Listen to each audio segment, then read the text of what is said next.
Senhor, irmãos e irmãs, eu sou Ângela Gabriel e esse aqui é o canal Maranata Maranata. Sejam muito bem-vindos em nome de Jesus. E hoje é dia 1º de novembro, né, de 2023 e o ano passou rápido e tá acabando e glória a Deus. E gente, mais uma vez eu aqui nos comentários do vídeo, vou abrir aqui para vocês verem qual é o vídeo. Esse vídeo que eu postei há pouco tempo, intitulado Segundo Casamento Não é Maldição, ok? É um vídeo de uma série de 3, né? Esse aqui, que eu postei no meu canal. Deu muito o que falar, né? A polêmica é muito polêmico, então pessoas estão deixando testemunhos aqui no meu canal do seu segundo casamento. Aí o que a gente vê? Eu quero chamar a atenção de vocês aqui para uma coisa, gente. A gente vê que na prática, esse negócio de, só pode casar uma vez. Primeiro casamento é único, é para sempre, não pode acabar nunca. Concordo. Mas você tem que levar em consideração, uma coisa que ninguém leva em consideração, irmãos. O ser humano, ele é caído. Ele caiu. E o Senhor proveu meios que nós continuássemos a viver mesmo depois do pecado do Jardim do Éden. É claro que Deus espera de nós, cristãos restaurados, né? Que já conhecemos a Jesus, já nascemos de novo da água e do Espírito. Deus espera de nós coisas melhores. Só que, infelizmente, irmãos, acontece isso dentro da igreja também. Porém, quando acontece, né, o caso de um divórcio, Deus não quer que a pessoa morra. Deus não quer lançar a pessoa no inferno. Deus não quer que a vida dela se acabe. Deus não quer que ela seja infeliz para sempre porque ela errou numa escolha. Pelo amor de Deus.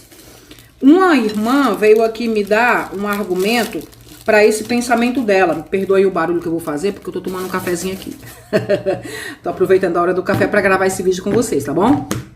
Então, uma irmã veio aqui dizer para mim assim: Irmã Ângela, tem aquela passagem que diz que tudo que é ligado na terra é ligado no céu. Aí eu respondi assim: tudo que é ligado na terra é ligado no céu. Mas por que você não continua lendo? Mais adiante, a passagem diz que tudo que é desligado na terra também será desligado no céu. Ok?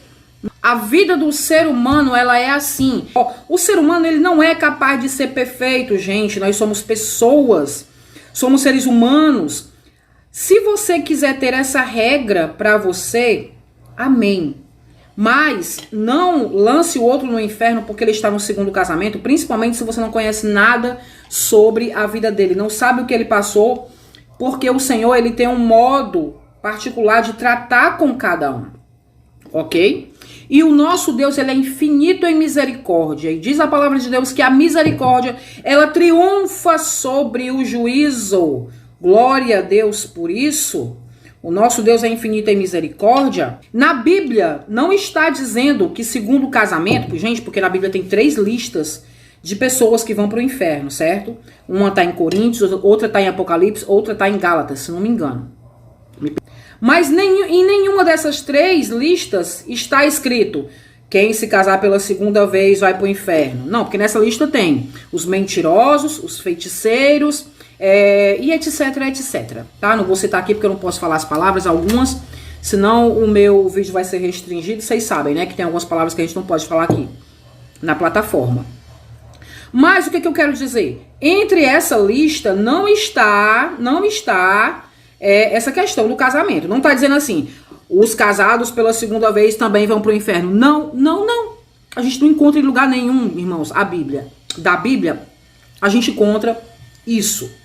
Ok? Mas ensinam isso, que quem se casou pela segunda vez está em maldição e vai para o inferno. Gente, em nome de Jesus, por mais argumento que a gente dê, as pessoas não querem entender, né? Mas tudo bem, tudo bem, tudo bem. Como eu sempre digo, eu gosto de pelo menos conseguir que as pessoas escutem a minha opinião, os meus argumentos, e já tá de bom tamanho. Mas vamos sair da teoria e vamos para a prática, certo? E na prática eu tenho aqui um comentário da irmã Beatriz Brito, que ela deixou aqui hoje para nós, no vídeo do segundo casamento não é maldição, o vídeo de número 3, porque é uma série de 3 vídeos, né? Então, no vídeo número 3, ela deixou esse comentário aqui, e vamos ver o que a irmã Beatriz fala. Ela diz assim: A paz do Senhor, irmã Ângela. Me chamo Beatriz e sou do Ceará. Olha aí, é daqui, né? Também estou aqui. A paz do Senhor, irmã Beatriz, que Deus te abençoe. Minha conterrânea. E ela diz: sou do Ceará e moro hoje em dia em Campina Grande.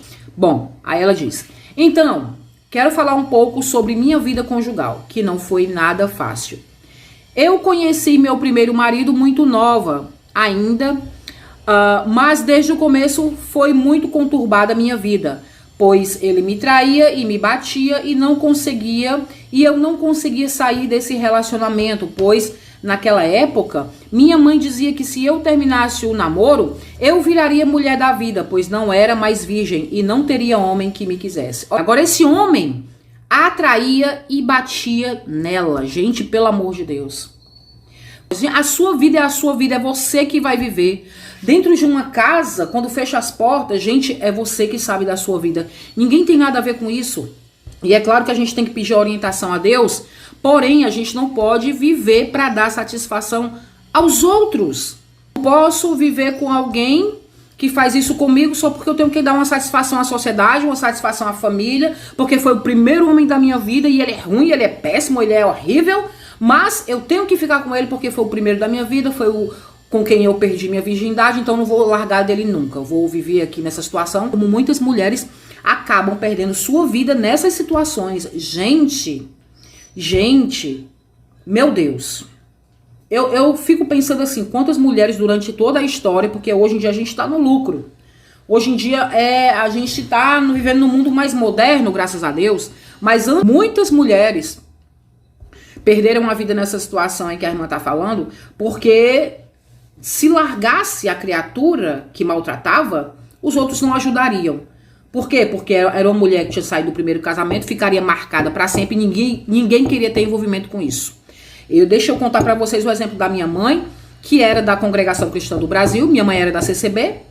E aí ela se divorciou do meu pai e ela sofreu tanto preconceito dentro daquela igreja, irmãos, que não teve outra saída senão a porta de saída. E nunca mais minha mãe voltou. Ela ficou tão traumatizada com a forma que tratavam ela lá dentro, que ela saiu e nunca mais ela quis entrar em igreja nenhuma. Então, gente, cuidado com o que você faz com a vida dos outros. Não aplique a sua própria regra na vida dos outros, aplique na sua. Meu Deus. Isso é coisa que uma mãe conte para uma filha, né? Uma filha que tá passando por essa situação. Mas vamos em frente. Então, ela continua. Depois de um tempo, engravidei do meu primeiro filho e ele me abandonou e me senti um lixo. Olha só. Fui humilhada e maltratada. Quando ele ia me ver, tínhamos muitas brigas e ele me batia e me traía. Mesmo eu estando grávida. Meu filho nasceu e quando eu já estava boa do resguardo, ele me procurou. E eu aceitei. Nesse tempo veio uma irmã na minha casa e me entregou uma revelação de Deus. Que eu teria mais um filho homem e que antes de 6 anos eu deixaria aquele homem, pois eu não suportaria o sofrimento, pois seria maior a cada dia. Faltou a profeta dizer aqui que Deus condenava a irmã, né?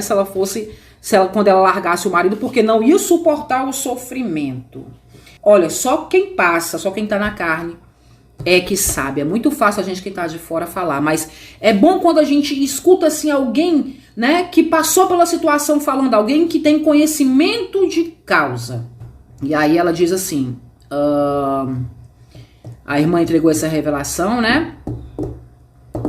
E aí ela continua, ela diz assim, fiquei triste com a revelação, pois não queria mais filhos. E achava que com o passar do tempo ele iria mudar. É o que todas nós achamos, né? Acho que somos enganadas porque queremos. O que vocês acham disso, gente? Olha, eu vou contar uma coisa pra vocês. Já ouvi inúmeros testemunhos de mulheres que batalharam, oraram pelas madrugadas, foram para os montes, fizeram voto com o Senhor, lutaram mesmo pela restauração do seu esposo. E conseguiram, tiveram sucesso. São histórias inspiradoras. Eu escuto mais essas histórias porque me alegra. A gente sempre quer que o nosso esposo melhore, seja melhor cada dia. A gente ora muito por ele, né? E é nossa obrigação orar pelos nossos. Principalmente pelo nosso esposo que está ali perto de nós. Para que ele seja sempre mais amoroso, mais compreensível, mais sensível conosco, né? Assim? Então a gente sempre faz isso. Mas, gente, Se Deus enviou uma profeta para dizer para essa mulher que ela ia largar esse homem porque não ia suportar o sofrimento, é porque ele não ia mudar. Então ela já tinha o aval de Deus para sair dessa situação. Deus nem deu a ordem para ela ficar, nem para ela sair. Deus disse com antecedência o que ia acontecer. E realmente foi o que aconteceu. Ela continua. Quando meu filho tinha 11 meses, eu engravidei do segundo filho e quase entrei em depressão. E muitas pessoas diziam para eu abortar. Mas eu conhecia a Deus. Do meu jeito, mas conhecia. E não fiz isso. Muito certa. O tempo passa e foi pior. As traições e as agressões.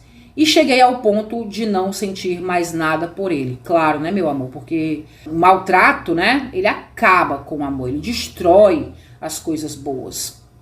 Não é verdade? Tudo tem um limite. Então ela disse que chegou ao ponto de não sentir mais nada por ele e pedir para terminar. Mas ele não a aceitou e disse que ele... e eu disse que ele não parava de trair. Então, por que ele não ficava com as mulheres com quem ele me traía? Mas ele queria uma besta para lavar as roupas e fazer comida. Não é, gente. A essa altura do campeonato ainda tem homens que fazem isso, vocês sabiam? Escolhem uma mulher que lave bem, passe bem, porque a mãe dele não ensinou ele a fazer essas coisas. Então ele tem dependência desses serviços e ele não quer pagar uma empregada, né? Era melhor que ele fosse viver sozinho e pagar a sua empregada, já que ele quer o serviço. Não quer a mulher. Mas tem homens que fazem isso, enganam a mulher, colocam ela dentro de uma casa, né? Iludem ela passa a vida inteira lavando e cozinhando ali pra ele, mas o que ele tem de melhor, ele entrega para as outras lá fora. Eita, como isso acontece. Acontece muito. Mas, enfim, ela continua. Mas, no desespero que eu sofria, eu o traí. Olha aí o erro. O erro que ela foi levada a cometer, gente, eu compreendo perfeitamente. Não passando a mão pela cabeça da irmã, porque trair não é o correto. Mas quando você tá no meio desse turbilhão de coisas, é muito fácil cair no mesmo erro da pessoa com quem você tá vivendo. Aliás, irmã, é muita coragem sua confessar essas coisas aqui. Mas muito obrigado, porque serve como lição para muitas pessoas. Acho que vai ajudar muitas pessoas. Bom, ela diz, mas no desespero que eu sofria, eu o traí. E terminei tudo porque queria que ele tivesse nojo de mim. Eu vivia no inferno. E nisso, fui para casa da minha mãe e vivi minha vida. E depois de 6 anos, ele arrumou alguém, graças a Deus, e nos divorciamos. Pronto, se divorciaram. Né? Aqui nem precisa falar de divórcio, porque divórcio, segundo a lei, gente, é o que acaba, termina, dá um ponto final nos relacionamentos. É para isso que serve a carta de divórcio, até na nossa sociedade, né? Vou voltar a repetir que essa lei tá lá em Deuteronômio, capítulo 24, se não me engano. 24 a 25? 24. E a nossa sociedade, ela foi moldada na base dessas leis também, graças a Deus, né? A base da Bíblia. E na nossa sociedade é assim também. Onde é que eu parei? Pronto, graças a Deus nos divorciamos e conheci alguém que é meu marido. E vivemos bem, esse que é o marido dela hoje, ok, gente? Aí ela diz, e vivemos bem, casamos e estou ótima. E vamos levar em consideração que o segundo casamento é reconhecido por lei, ok? Gente, quando a gente fala de lei, já que eu tô com a Bíblia aberta aqui, porque eu tava vendo antes de ler esse comentário, eu tava lendo aqui Romanos. Vamos dar uma olhadinha em Romanos. Diz assim, Romanos 13, capítulo 1. Não, Romanos capítulo 13, a partir do versículo 1. Perdão. Toda alma esteja sujeita às autoridades superiores, porque não há autoridade que não venha de Deus, e as autoridades da terra, tá? Que foram ordenadas por Deus. Então, as autoridades sob a qual você vive, e sob quer dizer embaixo. Você está vivendo nessa terra e você está debaixo de uma autoridade, uma lei, que já existia antes de você nascer. E a Bíblia está dizendo, Paulo está dizendo para você obedecer a essa lei, ok? E ele diz assim, por isso quem resiste à autoridade resiste à ordenação de Deus, e os que resistem trarão sobre si mesmos a condenação. Olha só. Então, diz para você obedecer à lei, e se você resistir a essa lei, você está sujeito à condenação. Isso quer dizer o que, gente? Nós vivemos sob uma lei, embaixo de uma lei, a lei do nosso país. E na lei do nosso país existe sim a carta de divórcio. E a carta de divórcio é para quê? É para separar as pessoas. Se você está dizendo que não, você está indo contra a lei. Isso foi permitido também, gente, por Deus. Deus conhece o ser humano. Deus sabia que muito casamento ia dar errado. Por isso que ele instituiu a carta de divórcio. Porque Deus é tão bom, tão bom, tão bom, tão misericordioso, porque ele quis dizer assim, eu sei que eles vão querer se separar. Então eu vou prover o meio legal para que eles se separem e não continuem em pecado diante de mim. E eu vou dar mais uma oportunidade para eles recomeçarem a vida, porque eu não quero que eles morram, eu não quero que eles se matem, eu não quero que eles se destruam. Então, gente, carta de divórcio é um meio que Deus proveu. É uma segunda chance, é uma esperança. E as pessoas não permitem isso, mas isso é a lei. Tá na Bíblia e é a lei do nosso país também. E a gente não pode ir contra isso e dizer que as pessoas que se divorciaram, que estão com a carta de divórcio na mão e podem provar que não tem mais nada com o seu ex-cônjuge, estão sob maldição e em pecado. Gente, como é que pode? Você está indo contra a lei que Deus instituiu na terra. Você sabia disso? Pois é. No versículo 3 do capítulo 3 de Romanos diz, porque os magistrados não são terror para as boas obras, mas para as más. Queres tu, pois, temer as autoridades, faze o bem e terás louvor, porque ela é ministro de Deus para teu bem. Então Deus colocou as leis na terra, gente, como ministro dele mesmo, porque Deus usa as autoridades para reger essa humanidade tão louca que ficou em pecado, caiu em pecado e está fazendo um monte de coisa errada. Mas através das leis da terra, o Senhor também controla essa terra. Senão a coisa seria pior. Você acha que tá ruim assim? Seria pior se não tivesse lei. Mas nós estamos sob essa lei e a gente tem que obedecer essa lei. Certo? Então esse é mais um aspecto que eu trago aqui que você devia parar para observar. Não, mas ninguém quer observar, me perdoem. Me perdoem se eu me exalto, me perdoem se eu me exaspero. Mas, gente, são muitos aspectos a serem observados sobre esse assunto, mas ninguém quer observar. Eu vou falar alguma coisa aqui, alguém vai chegar e vai vir no comentário desse vídeo e vai dizer assim, mas porque essa passagem, porque essa passagem, porque essa passagem. Vai me dar todas as passagens que eu já refutei, que eu já falei. Mas aí no fim é a minha interpretação que é errada. Ok. Mas vamos ver as coisas nesse ponto de vista. Quem estabeleceu a lei na terra foi Deus. Paulo está dizendo aqui que toda alma está sujeita às autoridades superiores, porque não há autoridade que não venha de Deus. E essas autoridades sob as quais nós estamos... Na dependência das quais nós estamos, essa lei tem uma lei para reger casamentos, para reger a separação, para que tudo seja feito dentro da lei, não de forma ilegal, não à margem da lei, não fora da lei. Então, tá dentro da lei? Tá dentro da lei. Foi feito dentro da lei. E é isso que Deus está pedindo, que seja feito dentro da lei. Então não vai para o inferno. Então não é maldição. Simples assim. Mas vamos continuar para terminar esse vídeo para não ficar muito longo. Bom, ela diz que ela e esse seu segundo marido, né, seu segundo esposo, se casaram e estão ótimos. Aí ela diz assim, todo casal briga e discute. É verdade. Mas eu não vivo em meio a traições e nem sendo espancada. Glória a Deus por isso, minha amada. Eu pedi muito a Deus em oração que se o marido que vivo hoje era para ser meu, que Deus o transformasse e o libertasse do álcool. E assim o Senhor fez. Olha só a resposta que o Senhor deu para ela, gente. Ela orou a Deus, né? Segundo eu entendi aqui, o marido dela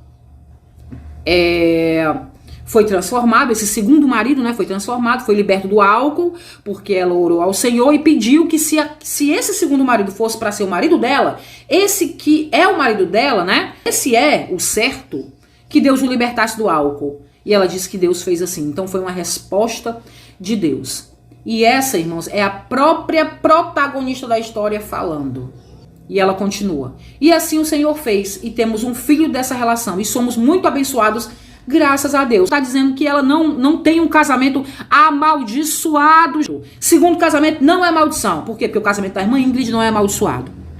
Se todo casamento, todo segundo casamento fosse maldição, o da irmã Ingrid não poderia ser bênção. Porque já seria uma exceção à regra. Essa regra que as pessoas querem colocar. Segundo casamento é maldição. Segundo casamento é maldição. Segundo casamento é maldição. Bom, o da irmã Ingrid não é. Então tem alguma coisa errada com essa teoria aí de vocês. Vamos pensar assim? Porque tem testemunhas, tem pessoas que estão vivendo o segundo casamento com a bênção de Deus.